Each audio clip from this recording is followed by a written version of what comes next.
যে মানুষটা নীরব থাকে সে হয়তো প্রতিদিনই নিজের সাথে যুদ্ধ করছে। তাকে জিজ্ঞেস করো, কেমন আছো? একটা প্রশ্ন কারো জীবন বাঁচাতে পারে।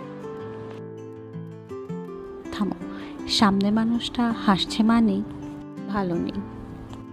ডিপ্রেশন কিন্তু কারোর মুখে লেখা থাকে না। চোখে চোখে রাখো, মানুষ বুঝবে তুমিও আছো। তাই যদি কেউ বলে আমি ক্লান্ত, তাকে বলো চলো বসি, আমি শুনবো। ফোনে সময় দিই ঘন্টার পর ঘন্টা, তো বন্ধুর কষ্ট শুনতে 2 মিনিটও দেই না। এই ভিডিওটা দেখলে আজই কাউকে মেসেজ দিও। যদি ভারী লাগে সেটা ঠিক আছে, সবাই শক্ত হয়ে জন্মায় না।